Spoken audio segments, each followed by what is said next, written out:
ഇയാൾ സാമിയോ ആ സാമിയോ മർമാണി സുശീല ഏതായി മർക്കടം വിവരദോഷി ബലാ കുളിച്ചാതി അക്ഷരം വേണ്ടി പോരുത്. സ്വാമി ആരാണെന്ന് നിനക്കറിയാവോ? അപൂർവ സിദ്ധികളുള്ള ഒരു അത്ഭുത പ്രതിമയാണ്. പ്രതിമ അല്ല പ്രതിഭ.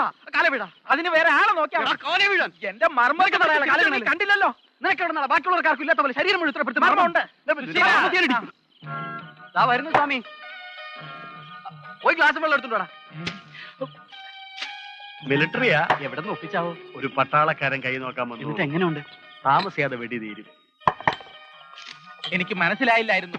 ആളറിയാതെ, ആളിന്റെ മഹത്വം അറിയാതെ ഞാൻ പറഞ്ഞു പോയ തെറ്റിന് മാപ്പ്. സുശീലൻ പറഞ്ഞപ്പോഴേ അങ്ങയെക്കുറിച്ചും അങ്ങയുടെ സിദ്ധികളെ കുറിച്ചും എനിക്ക് മനസ്സിലായത്. സ്വാമി, അറിവില്ലായ്മയിൽ നിന്നും വെളിവില്ലായ്മയിൽ നിന്നുമാണ് തെറ്റുകൾ ഉണ്ടാകുന്നത്. അത് പൊറുക്കാൻ കഴിയാത്തവൻ അതിലും വലിയ തെറ്റാണ് ചെയ്യുന്നത്. നിന്റെ തെറ്റുകൾ നാം ക്ഷമിച്ചിരിക്കുന്നു. ഈ ഗ്ലാസ് അടുക്കളയിൽ കൊണ്ടുവയ്ക്ക്, ഇല്ലേ തട്ടി വീണ് പൊട്ടും. സ്വാമി, ഓടാ, പോയി കുറിക്കാൻ എന്തെങ്കിലും കൊണ്ടുപോടാ. ഓടാ, സ്വാമി പറയുന്ന പോലെ കേൾക്ക്. പോ സ്വാമി, പോയി കുറിക്കാൻ എന്തെങ്കിലും കൊണ്ടുപോടാ. പെറുക്കി ഓടാ. പോപ്പാ. ചിയേഴ്സ്. ചിയേഴ്സ്. ഇനി ബാ മോനെ.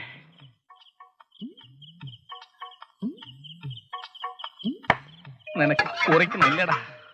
നിന്നെ ഒന്ന് കുറിപ്പിക്കാമടാ പെറുക്കി. ഞാൻ സ്വാമിയെ അങ്ങോട്ട് വന്ന് കാണാനിരിക്കുകയായിരുന്നു. എന്താ പ്രശ്നം?